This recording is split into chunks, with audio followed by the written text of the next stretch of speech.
iman nggak bisa muncul sendiri dalam kita. Itu kebenarannya Yesus yang mengerjakannya dalam saudara dan saya. Iman merupakan karya Yesus Kristus dalam kita. Kalau Yesus tidak memulai iman, maka tidak ada iman dalam saudara dan saya.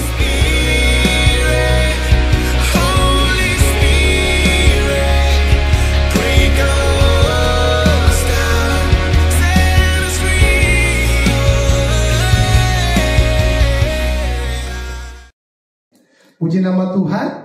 Kalau pada saat ini saya boleh membagikan kebenaran firman Tuhan, tema yang diberikan kepada saya yaitu tentang iman. Kita buka sama-sama dalam kebenaran firman Tuhan dalam kitab Filipi 1 ayat yang kelima sampai yang keenam. Saudara bisa buka Alkitab saudara atau handphone saudara. Sekali lagi Filipi 1 ayat yang kelima sampai yang keenam. Demikian firman Tuhan. Aku mengucap syukur kepada Tuhanku karena persekutuanmu dalam berita Injil mulai dari hari pertama sampai sekarang ini. Ayat yang ke-6. Akan hal ini aku yakin sepenuhnya, yaitu Ia yang memulai pekerjaan yang baik di antara kamu akan meneruskannya sampai pada akhirnya pada hari Kristus Yesus. Saya akan bagikan mulai dari latar belakang kitab Filipi dulu. Kitab Filipi ditulis oleh Rasul Paulus untuk jemaat di Filipi. Waktu Paulus menuliskan surat ini, dia sedang dipenjara di Roma. Dan Paulus mengutus Epafroditus kepada jemaat di Filipi untuk memberikan surat ini. Nah, Paulus itu banyak disupport oleh jemaat di Filipi, baik disupport secara moral maupun secara finansial, secara keuangan, sehingga Paulus bisa bertahan dalam pelayanannya. Nah, ini yang saya mau bagikan kepada setiap kita, bahwa Paulus katakan tadi kepada jemaat di Filipi, dan sekarang kita baca sama-sama di ayat 6. Akan hal ini aku yakin sepenuhnya. Ini adalah sebuah keyakinan yang Paulus utarakan kepada jemaat di Filipi, yaitu Elohim Bapa yang memulai pekerjaan yang baik di antara kamu akan meneruskannya sampai pada akhirnya pada hari Kristus Yesus. Bahwa Bapa memulai sebuah pekerjaan yang baik kepada saudara dan saya, akan meneruskannya. Ketika Bapa memulai, Bapa akan meneruskannya sampai pada akhirnya pada hari Kristus Yesus. Ini dulu yang saya mau katakan kepada setiap kita di tempat ini, dimanapun saudara berada pada saat ini. Penebusan Yesus Kristus itu buat kita tidak berhenti hanya pada memindahkan kita dari kegelapan kepada terang. Bukan hanya berhenti pada memindahkan kita dari neraka ke sorga. Dan tidak cuma berhenti untuk memindahkan kita, menjamin kita dari kematian sampai kepada kehidupan yang kekal. Karena begini, sebenarnya Tuhan sudah menaruh sesuatu di dalam kehidupan saudara dan saya, orang-orang yang percaya kepada Tuhan. Kalau boleh saya katakan begini, ada sebuah proyek di dalam kehidupan kita, orang-orang yang percaya kepada Tuhan Yesus. Ada sebuah proyek yang Tuhan sedang kerjakan di dalam kehidupan kita, di mana Tuhan yang memulainya. Tadi kita baca sama-sama ayatnya. Bukan kita yang memulai, bukan kita inisiatornya, tapi Tuhan yang punya ide. Tuhan merupakan pemerakarsanya. Dan ini, apa yang Tuhan taruh dalam kehidupan saudara dan saya, itu adalah hal yang sangat-sangat penting. Ini adalah kepercayaan yang Tuhan berikan kepada manusia. Kepercayaan yang Tuhan berikan kepada kita, saudara dan saya, orang-orang yang percaya kepada Tuhan. Kalau saudara dipercayakan mengerjakan sesuatu oleh Bapak Presiden Jokowi, Bapak Presiden kita, saya percaya saudara akan bangga. Betul saudara? Saudara bangga dapat kepercayaan dari Presiden Republik Indonesia kepada saudara. Apalagi kalau Tuhan yang mempercayakan sesuatu kepada kita. Nah, apa yang Tuhan percayakan? Apa yang Tuhan taruh, apa itu yang Tuhan kerjakan di dalam kehidupan kita, itu adalah iman. Iman adalah hal yang Tuhan percayakan kepada saudara dan saya. Ini dia prinsipnya.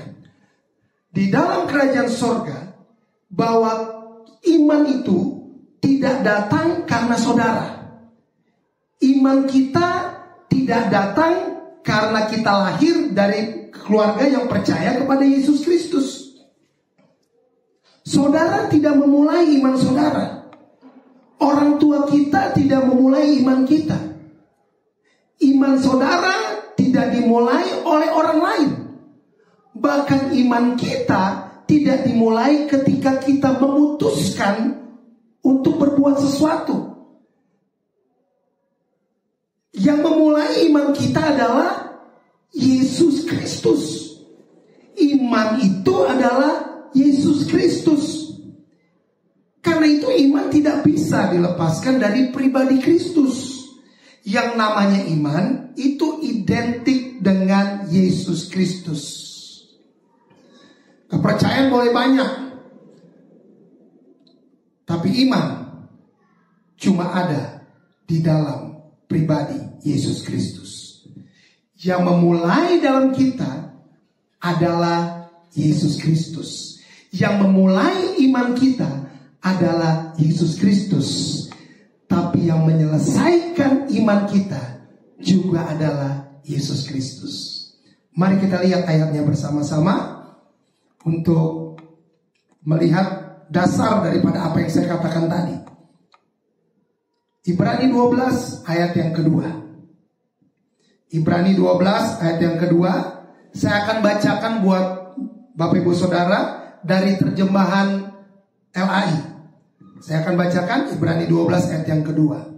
Marilah kita melakukannya dengan mata yang tertuju kepada Yesus yang memimpin kita dalam iman dan yang membawa iman kita itu kepada kesempurnaan, yang dengan mengabaikan kehinaan tekun memikul salib ganti sukacita yang disediakan bagi Dia yang sekarang duduk di sebelah kanan tahta Elohim. Kalau saudara perhatikan baik-baik di dalam terjemahan LAI, dikatakan tadi bahwa marilah kita melakukan dengan mata yang tertuju kepada Yesus.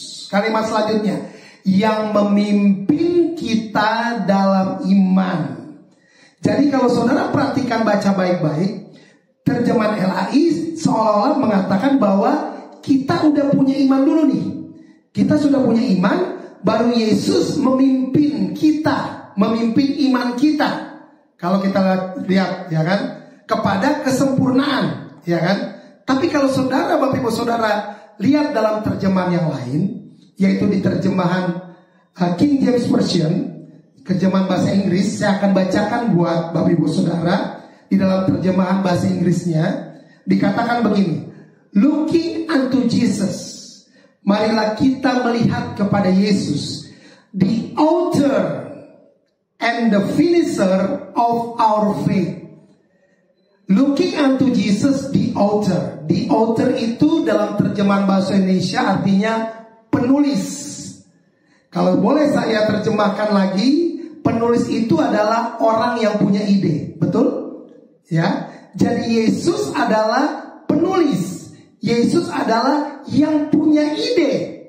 Untuk apa? Untuk menaruh iman di dalam saudara dan saya. He is the author. Dia adalah yang punya ide. Dia adalah penulis yang menaruh iman itu dalam diri setiap saudara dan saya. Dia yang punya ide pertama. Dia yang melakukannya. Yesus yang melakukan, menaruh ide itu. Dia bukan hanya punya ide, tapi Yesus menaruh ide itu di dalam saudara dan saya. Menaruh iman itu di dalam saudara dan saya. Saya mau katakan gini, iman pertama kali ada di bumi karena Yesus, bukan karena yang lain. Karena memang iman gak bisa muncul sendiri dalam kita. Itu kebenarannya sesuai dengan ayat yang kita baca tadi. Yesus yang mengerjakannya dalam saudara dan saya. Iman merupakan karya Yesus Kristus dalam kita. Kalau Yesus tidak memulai iman, maka tidak ada iman dalam saudara dan saya. Maka itu tadi dikatakan, Jesus the author. Dia yang punya ide, dia yang menulis iman itu. Tapi di kalimat selanjutnya dibilang, and the finisher of our faith. Ternyata Yesus kita hebat dan luar biasa, Bapak Ibu Saudara.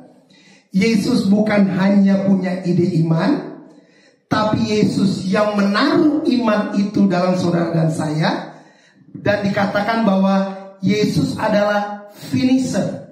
Yesus pribadi yang menyelesaikan. Jadi sekali lagi, dia bukan hanya punya ide, tapi dia menaruh iman itu dalam saudara dan saya. Dan yang luar biasanya, dia menyelesaikan iman itu di dalam kehidupan saudara, di dalam kehidupan kita, orang-orang yang percaya kepada Tuhan Yesus Kristus. Artinya kita punya Yesus yang bertanggung jawab untuk menyelesaikan iman yang sudah dia taruh di dalam kita, orang-orang yang percaya. Amin, Bapak Ibu Saudara. Kita sedang memulai sesuatu yang penting. Sekali lagi, bukan dari luar ke dalam, tapi kita mulai dari dalam. Di mana tadi saya katakan Yesus sudah menaruh itu di dalam saudara dan saya. Saya katakan sekali lagi, kalau Yesus tidak memulai, maka tidak ada iman kita. Iman di luar Yesus itu hanya iman buatan manusia. Itu bukan iman menurut saya. Itu adalah kepercayaan manusia. Kepercayaan biasa. Di luar Yesus itu hanya kepercayaan biasa. Seperti saya percaya kepada istri saya, istri saya percaya kepada saya. Itu hanya kepercayaan biasa. Kita sedang berbicara iman kerajaan sorga. Kita bukan bicara iman agama. Kalau saudara memulai sesuatu dengan iman agama, maka saudara tidak bisa menyelesaikannya. Tapi iman yang kita belajar pada saat ini adalah iman yang Tuhan taruh, yang Yesus taruh di dalam kehidupan saudara dan saya. Ketika Yesus menaruh iman dalam saudara dan saya, dia pasti akan menyelesaikannya dalam kehidupan saudara dan saya. Di bagian firman Tuhan yang lain, Alkitab menulis di dalam Roma 10 ayat yang ke-17. Kita sama-sama sudah sering dengar, dikatakan dalam Roma 10 ayat 17, iman timbul dari pendengaran. Pendengaran akan firman Kristus. Amin. Jadi sekali lagi, iman yang saudara dan saya miliki di dalam Kristus Yesus adalah iman yang Yesus taruh. Yesus yang punya ide, Yesus yang memulai, Yesus yang menaruh. Tapi yang luar biasanya sekali lagi, Yesus adalah pribadi yang menyelesaikan iman itu dalam diri saudara dan saya. Amin. Luar biasa. Saya teruskan. Tadi di awal saya sudah katakan bahwa ada sesuatu yang Tuhan percayakan pada kita, yaitu iman. Karena itu kita begini, kita perlu mengerjakan kepercayaan yang Tuhan taruh itu, iman yang Tuhan taruh itu dengan kesetiaan. Karena itu kesetiaan tidak dapat dipisahkan dengan iman. Tidak ada iman, tidak ada kesetiaan. Kita akan belajar sedikit dalam bahasa aslinya. Dalam bahasa Yunani, iman itu bahasa Yunaninya pistis. Kesetiaan dalam bahasa Yunaninya pisteo. Iman itu kata benda, kesetiaan adalah kata kerja. Karena itu iman dan kesetiaan berjalan bersama-sama. Begitu ada iman, maka ada kesetiaan. Iman dan kesetiaan itu selalu berjalan bersama-sama, saudara. Kalau saudara pernah lihat ibarat koin, itu ada dua sisi. Betul? Ada dua sisi. Sisi yang sebelah dan sisi yang satunya. Nah, begitu juga dengan iman dan kesetiaan. Itu berjalan bersama-sama. Iman datang dengan pertanggungjawaban. Karena itu malam hari ini kita akan belajar dua aspek dalam kesetiaan, dua aspek dalam iman. Yang pertama adalah aspek tanggung jawab. Yang pertama aspek tanggung jawab. Ketika orang beriman, maka ia akan menghargai apa yang diberikan kepadanya. Dia mulai menghargai iman. Dia mulai menghargai kepercayaan yang Tuhan berikan di dalam kehidupannya. Artinya begini, dia mulai melatih, dia mulai mengeksersis, dia melatih iman. Dia mulai izinkan iman itu bertumbuh. Iman yang bertumbuh adalah tanda dari kesetiaan. Karena itu Bapak Ibu Saudara, iman kita harus diberi makan. Manusia rohani kita harus diberi makan supaya menjadi lebih kuat. Dengan cara apa? Ibadah, baca firman Tuhan, bersekutu dengan teman-teman saudara-saudara seiman, saling menguatkan di dalam kebenaran. Nah, itu cara kita untuk melatih, mempertanggungjawabkan, mengizinkan iman kita untuk bertumbuh. Di bagian firman lain dikatakan bahwa jangan menjauhkan diri dari pertemuan-pertemuan ibadah seperti yang biasa dilakukan oleh orang-orang lain.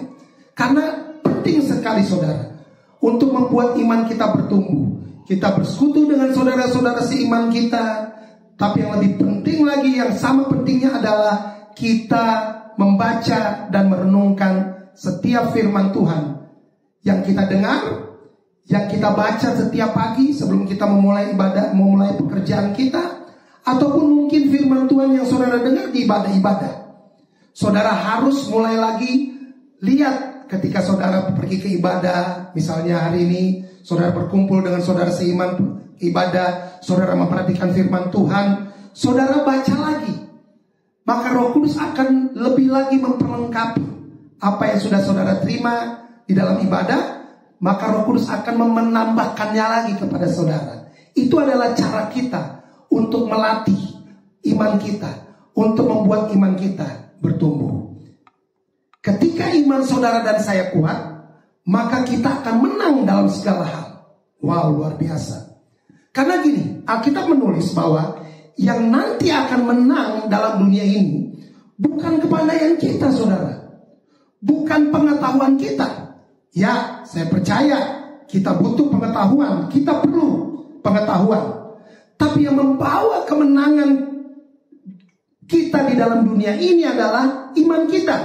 1 Yohanes 5 ayat yang keempat. Kalau saudara bisa buka 1 Yohanes 5 ayat yang keempat, dikatakan begini. Saya akan bacakan buat Bapak Ibu Saudara. Sebab semua yang lahir dari Elohim mengalahkan dunia. Dan inilah kemenangan yang mengalahkan dunia, iman kita. Saudara, dunia ini bukan semakin lebih baik. Dunia ini bukan semakin lebih benar. Dunia ini akan semakin lebih kacau. Yang benar bisa salah, yang salah bisa seolah-olah benar. Tapi ketika saudara punya iman, saudara melatih iman saudara, saudara membiarkan iman saudara bertumbuh di dalam kebenaran firman Tuhan, maka tadi kita baca sama-sama, iman saudara akan mengalahkan dunia. Saudara tidak mudah ditipu oleh hal-hal yang tidak sesuai dengan firman Tuhan. Saudara tidak bisa ditipu oleh hal-hal yang bertentangan dengan firman Tuhan. Ketika saudara mendengar sesuatu, ada filter, yaitu firman Tuhan di dalam saudara. Saudara akan mengerti, ini dari Tuhan, ini bukan. Karena saudara mengizinkan iman saudara bertumbuh di dalam saudara. Ini harusnya yang merupakan aset yang harus kita jaga dalam kehidupan kita.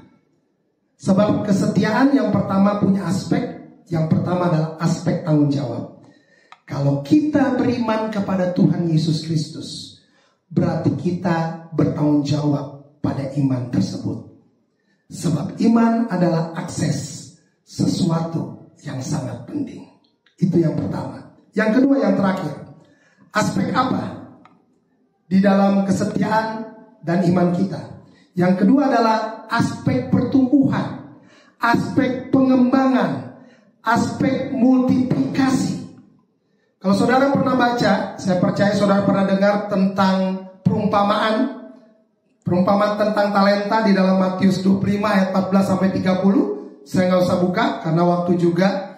Di situ ditulis ada orang, ini perumpamaan yang Yesus gambarkan itu adalah kenyataan-kenyataan yang sering kali terjadi pada waktu itu dan sekarang ini juga. Dikatakan begini dalam Matius 25 ayat 14 sampai 30. Ada orang yang diberi tanggung jawab 5 talenta, ada yang diberi tanggung jawab 2, ada yang diberi tanggung jawab 1. Kita tahu sama-sama pada akhirnya yang diberi tanggung jawab 5 talenta mendapatkan laba 5 talenta. Artinya dia punya 10 dari modal yang dia miliki 5, kemudian dia menghasilkan 5 jadi berapa? 10. Tapi bukan hanya 10 saudara. Kalau saudara baca secara komplit di dalam perikopnya, yang punya 1 talenta yang tidak dikerjakan itu disuruh kasih kepada orang yang punya 5 talenta dan sudah menghasilkan 5 talenta. Jadi orang yang punya 5 talenta itu punya 11. Ya, saudara baca baik-baik bahwa dia punya pertama 5, dihasilkan 5, kemudian orang yang punya 1 talenta diberikan kepadanya. Jadi totalnya dia punya 11. Karena itu saya mau katakan begini dari perumpamaan itu. Kesetiaan itu bukan hanya pemeliharaan apa yang ada. Kesetiaan kita itu adalah pengembangan. Sekali lagi, pengembangan apa yang ada dalam diri saudara dan saya. Kalau kita setia, kita tidak hanya mempertahankan dari itu dan begitu terus, tapi kita harus mengembangkannya. Kesetiaan bukan hanya aspek maintenance.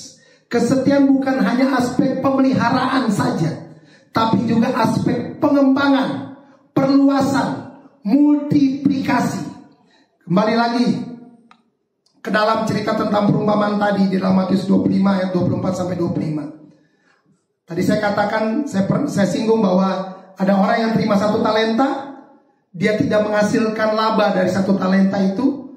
Bahkan dia bilang begini di dalam Matius 25 ayat 24, saya bacakan sampai 25. Tuhan, aku tahu bahwa Tuhan adalah manusia yang kejam, yang menuai di tempat di mana Tuhan tidak menabur, dan yang memungut dari tempat di mana Tuhan tidak menanam. Karena itu aku takut dan pergi menyembunyikan talenta Tuhan itu di dalam tanah. Ini terimalah kepunyaan Tuhan. Jadi orang yang dipercayakan 1 talenta, dia tidak menghasilkan laba 1 talenta. Ternyata begini, karena di dalam pikirannya ada yang aneh. Ada yang aneh di dalam pemikiran orang yang dipercayakan 1 talenta tersebut, sampai dia tidak menghasilkan 1 talenta, laba 1 talenta. Pemikiran yang aneh tentang tuannya. Dia bilang bahwa Tuhan itu adalah Tuhan yang kejam. Tuhan itu adalah Tuhan yang tidak menabur, memungut dari tempat di mana Tuhan tidak menabur. Jadi artinya, kesimpulannya, orang itu dia gagal mengenal tuannya. Dia berpikir bahwa tuannya jahat. Jangan sampai saudara dan saya punya pemikiran yang negatif tentang Tuhan kita. Di dalam diri Tuhan kita yang begitu sangat baik, saya mau katakan tidak ada sedikit pun niat jahat buat saudara dan saya. Dia adalah Bapa kita. Dia tidak pernah merancangkan hal-hal yang jahat buat anak-anaknya, yaitu saudara dan saya. Tidak ada, saudara. Dia selalu merancangkan hal-hal yang terbaik. Yang terbaik dia siapkan buat saudara dan saya. Tapi dia harus bongkar dulu sesuatu yang tidak bisa kita menerima sesuatu yang baik. Dia harus bongkar dulu dari dalam kehidupan kita. Dan ketika itu dikeluarkan, memang rasanya sakit, gak enak, saudara. Saya punya 1 contoh. Kalau seorang anak perempuan mau dikasih antik emas sama mamanya, sama orang tuanya, sama papanya, dia belum pernah ditindik kupingnya. Ketika dia mau dikasih yang terbaik, yaitu emas, antik emas, maka pastinya dia akan dibolongkan dulu telinganya. Betul ya? Dia akan dibolongkan telinganya yang belum pernah dibolongkan. Dia pasti merasa sakit. Aduh papa mama, udahlah gak usah kayak begitu. Ya kan? Dia merasakan sakit, merasakan gak enak Bapak Ibu Saudara. Tapi ketika dia sudah melewati itu semua, ternyata ada sesuatu yang bernilai, yaitu anting-anting emas yang dipasangkan di dalam telinganya. Saya mau kasih tahu, memang kadangkala ketika Tuhan sebagai Bapa kita ingin memberikan yang terbaik, lebih daripada apa yang sudah pernah dia berikan kepada saudara, dia rindu untuk memberikan yang lebih lagi, yang lebih lagi, yang lebih lagi. Yang terbaik dia akan terus datangkan buat setiap kita. Kadangkala kita tidak merasa nyaman, kadangkala kita tidak merasa enak. Tapi percayalah, ketika kita melewati itu semua, kita akan melihat pemberian yang terbaik, yang terbaik, yang lebih lagi yang terbaik akan Tuhan berikan buat setiap saudara dan saya. Jadi jangan pernah gagal untuk mengenal Tuhan saudara. Sekali lagi, dia Bapa yang begitu sangat baik. Kalau nyawanya saja, kalau anaknya saja dia berikan, apalagi semua yang lain, dia pasti akan berikan buat setiap saudara dan saya. Tapi dalam perumpamaan ini, orang yang punya satu talenta itu, dia gagal mengenal Tuhannya. Kalau orang gagal mengenal Tuhannya, dia akan sukar setia dalam kehidupan ini. Karena salah satu ciri orang yang setia, dia akan semakin mengenal pribadi Tuhannya. Dia akan bertumbuh mengenal pribadi Tuhan. Seringkali masalah terbesar kita adalah reaksi kita salah pada keadaan kita. Bukan karena kita kurang pengetahuan, bukan. Tapi reaksi kita salah karena kita tidak mengenal pribadi Tuhan yang kita sembah, yang mengendalikan keadaan dan situasi kita. Kalau kita mengenal pribadi Tuhan Yesus, maka kita akan bertindak berbeda. Daniel 11 dalam firman Tuhan dalam Alkitab ayat 32. Daniel 11 ayat 32 katakan begini. Tetapi umat yang mengenal Tuhannya akan tetap kuat dan akan bertindak. Ketika saudara mengenal Tuhan, kita akan bertindak perkara-perkara yang besar. Kita tidak akan pernah dikalahkan oleh situasi. Kita tidak pernah akan dikalahkan oleh dunia ini dengan segala macam kejadian yang ada. Karena kita punya pribadi yang kita kenal, yaitu Yesus Kristus Tuhan yang mengendalikan keadaan semuanya di dalam dunia ini. Amin Bapak Ibu Saudara. Dan kesetiaan bukan hanya rajin beribadah, bukan hanya buat ini, bukan hanya buat itu, seperti yang dikatakan pada kita. Tapi sekali lagi, harus ada tanggung jawab kita. Kita harus mengembangkan apa yang ada dalam diri kita.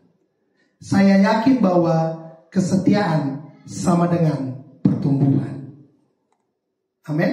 Kesetiaan sama dengan pertumbuhan. Kalau saudara setia, saudara akan bertanggung jawab, saudara akan mengalami pertumbuhan.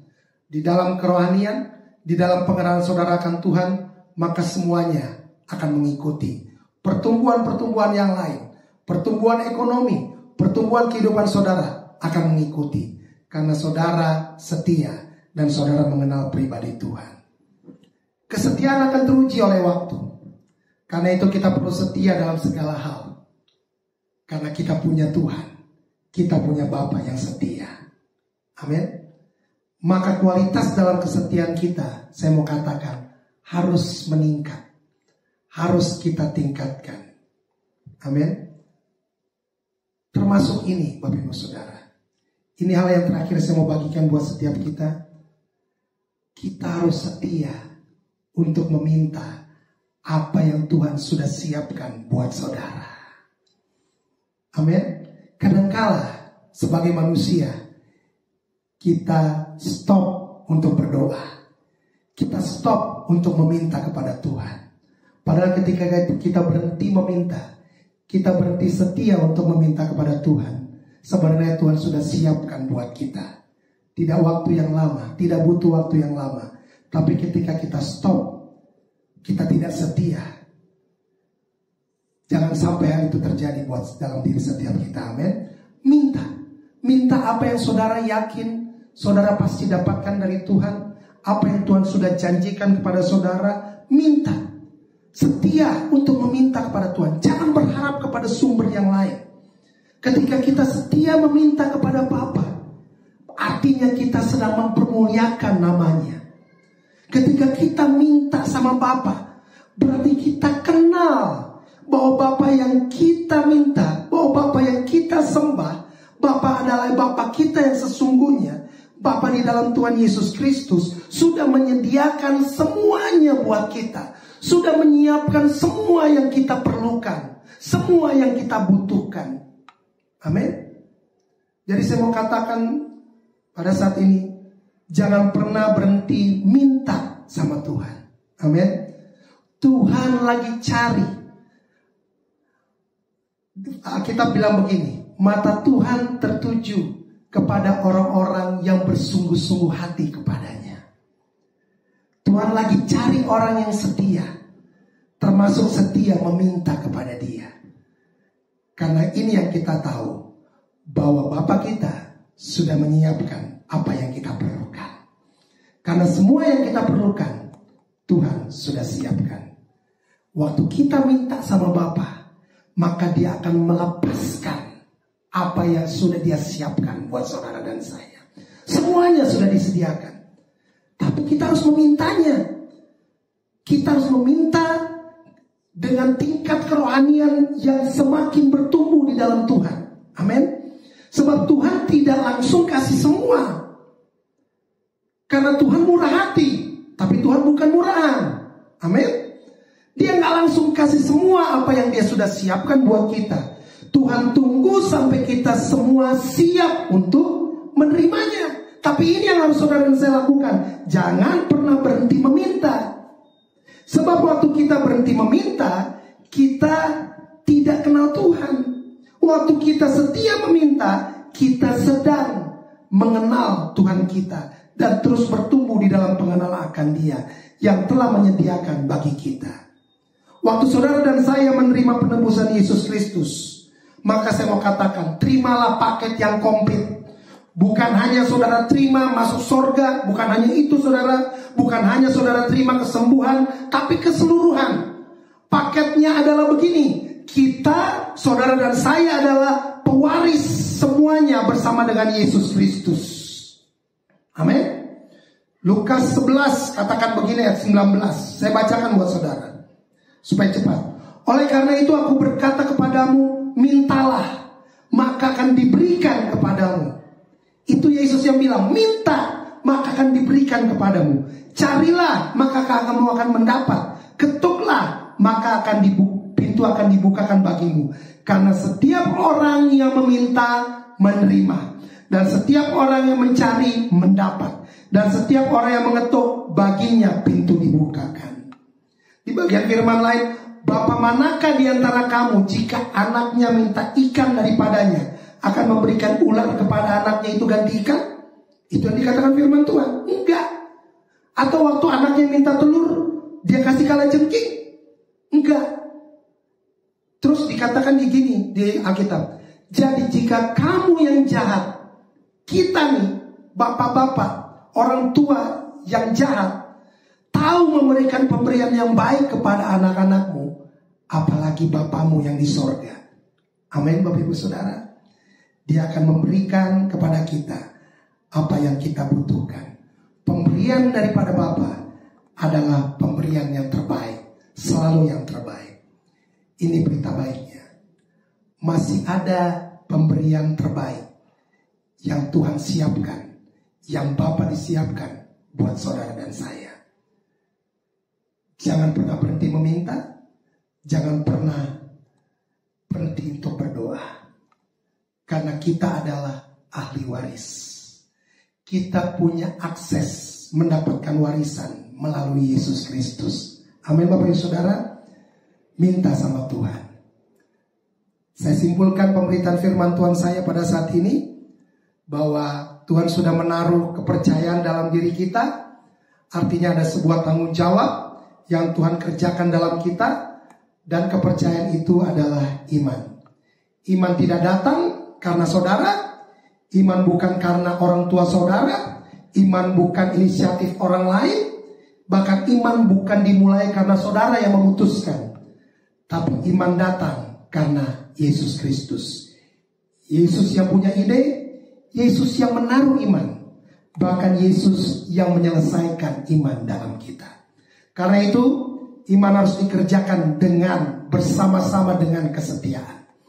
Iman tidak bisa bertumbuh tanpa kesetiaan. Ketika iman ada, maka kesetiaan akan ada. Karena iman dan kesetiaan berjalan bersama-sama. Karena itu ada dua aspek dalam iman dan kesetiaan yang harus kita kerjakan. Aspek tanggung jawab yang pertama, yang kedua aspek pertumbuhan atau aspek perkembangan atau aspek multiplikasi. Saya percaya bahwa firman Tuhan hari ini akan lebih lagi membuat iman kita bertumbuh, akan membuat lebih lagi iman kita membawa kita mengenal pribadi Tuhan yang kita sembah. Dan ini berita baiknya, ketika iman kita sudah mulai bertumbuh, kita akan menang mengalahkan dunia ini. Kita akan menang menghadapi semua persoalan yang ada. Karena Yesus yang ada dalam diri kita, yang menaruh iman itu buat setiap kita.